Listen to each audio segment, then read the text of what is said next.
So, నా ఉద్దేశంలో నిజమైన హ్యాపీనెస్ అంటే ఏంటంటే ఆహ్, ఇది వన్ ఆఫ్ ద హ్యాపీనెస్ అనమాట.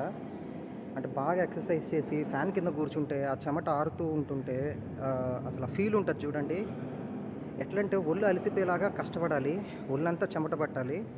తర్వాత ఫ్యాన్ కింద గాని, ఏసీ కింద గాని కూర్చుంటే అసలు లిటరల్‌గా ఎంత హ్యాపీగా ఉంటుందో.